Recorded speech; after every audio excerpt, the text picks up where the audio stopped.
Hello, everybody. Welcome to another week of Lose It Whitney. I'm your man, Charles Tank Harris.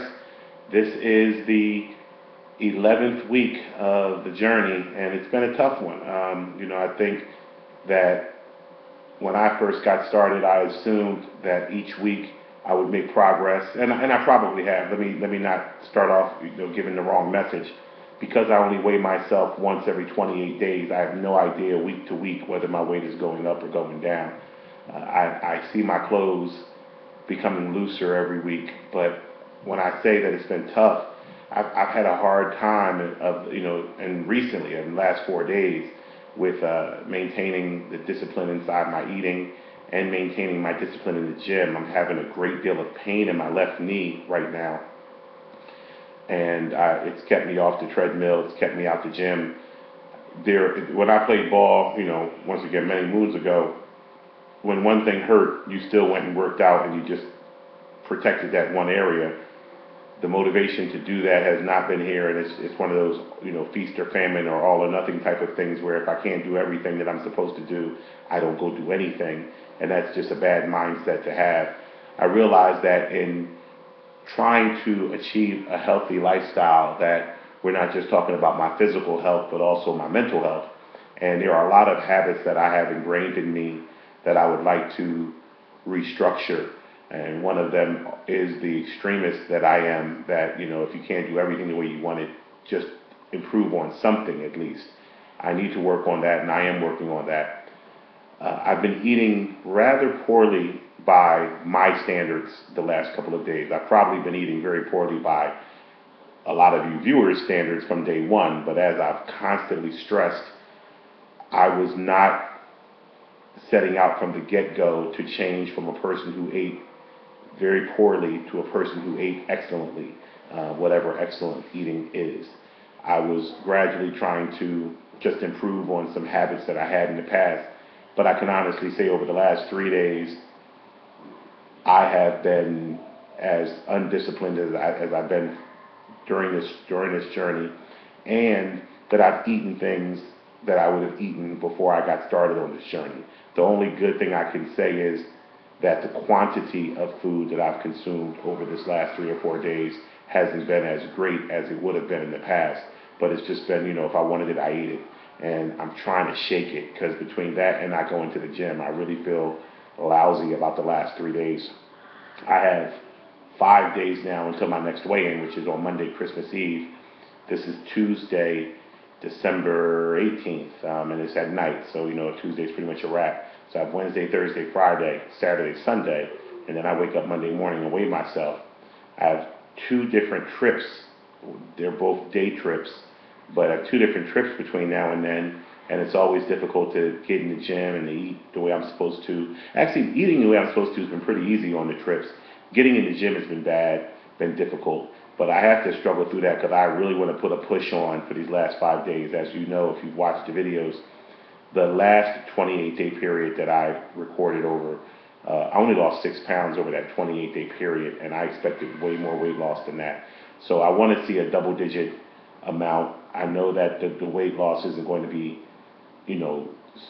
super, because I'm lifting a lot of weights and I can feel my muscles growing, and I know the density of muscle is more than the density of fat, and it's going to affect the scale in one way or another. But I definitely want to string together 5 days of exemplary effort, not just for the scale, which is important, and the tape, which is important, but to get back on track. In my mind, from day one, the first 12 weeks of this journey were a bit of a warm-up for me. I looked at this as probably going to take me a solid year of improving every day to reach an area where I'd feel comfortable with my weight and general health. And in breaking that year down, I wanted the first 3 months to be kind of, as we would say if we were working out, the stretching period. To get comfortable with my eating habits, to get comfortable with going to the gym, and really ramp it up starting in the beginning of week 13. I feel as though I'm there. I'm ready to do 2 workouts a day as opposed to the one I've been doing.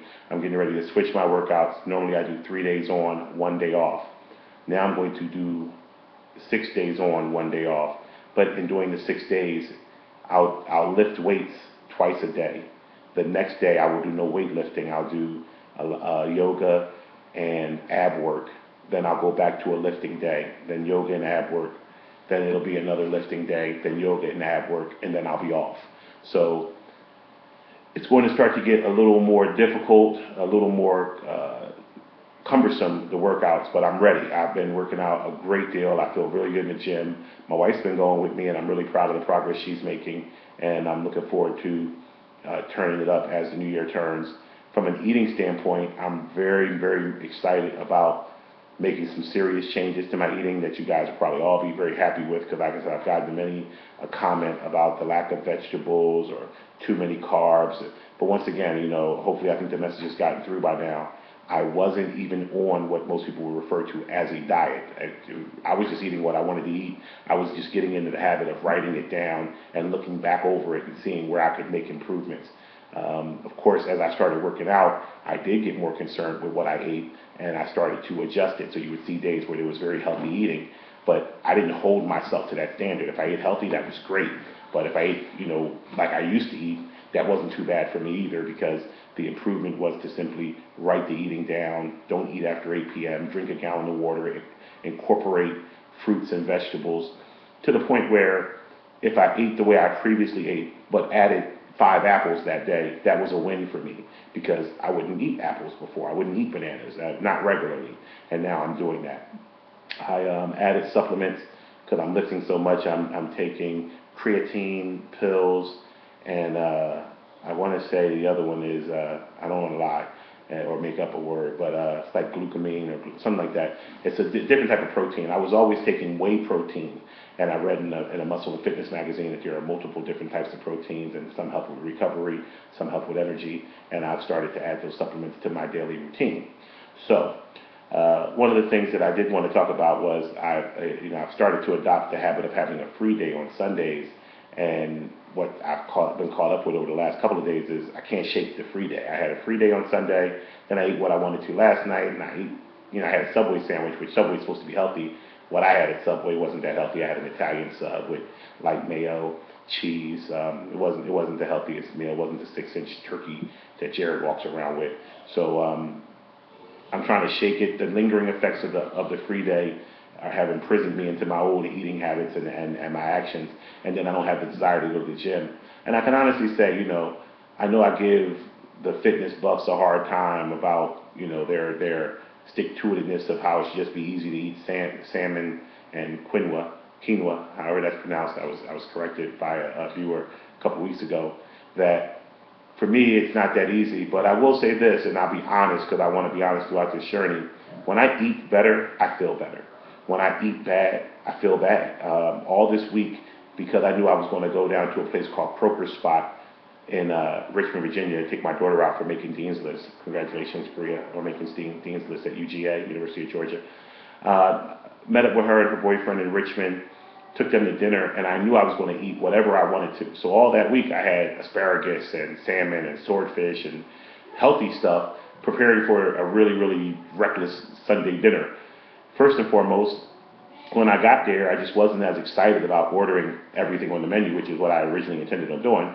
And so I didn't. And I had pretty much what I would normally eat. I had a bowl of clam chowder, which was huge, a huge bowl. And then I had a fried fish platter, which I didn't even eat the potatoes that came on the platter. I had macaroni and cheese and 3 pieces of fried whiting and a piece of cornbread. And I can honestly say, the combination of my stomach, I guess, getting a little smaller and me getting full faster, me not wanting to ruin a week's worth of work with one meal, and then lastly, just the guilt of ordering that food when I've been doing so well up to that point. I didn't enjoy my food. It was okay, it tasted okay, but it wasn't what I thought it was going to be. I was much more excited than my expectations were not met with my happiness. Then afterwards, immediately I get in the car and I have gas. I don't mind saying that. This is, it's a public forum, but I'm supposed to be talking about what's happening. And it wasn't, it's one of the things where they say you don't realize you've been sick so long, you didn't realize you got healthy until you were sick again. That's kind of how I felt about the gas. I didn't realize that I haven't had gas in 10 weeks. From eating right, I haven't had gas, and if I did pass gas or whatever, it wouldn't smell like anything. It's funny kind of me saying that, but it didn't. I was cool. and one meal of cornbread, macaroni and cheese, and fried fish, and I had gas, and it was horrible. You know, I was not wanting to be in the room with myself. So I can honestly say that I do now see the difference between eating well and eating comfort foods or foods that aren't that healthy for you, and the damage or the effect that it has on your body. I immediately became tired, lethargic. The next day, I didn't have any energy when I woke up. It was a big difference. It felt like it clogged my motor. I can honestly say that. So I definitely want to get to a point where eating healthy becomes the habit so that I can have more energy and just keep the cycle going. Eat well, work out hard. Eat well, work out hard. And if I reward myself with old habits of food from time to time in the future, limit them and immediately stay back on my horse. So that's this week's message, is that, you know, although I've taken a hit this week, I'm very much back in the game. Looking forward to my weigh-in and measurement on Monday, December 24th. I hope you guys are doing well out there. I want you to check the Facebook page. This will be uploaded to the Facebook page, and I'll put my diet, my food in there for the day. And I'll be back in the gym tomorrow, God willing. You guys out there, I love you. Please continue to watch. Please continue to support. Please continue to give me your comments and your suggestions. And as always, I just have to say, lose it with me. Thank you.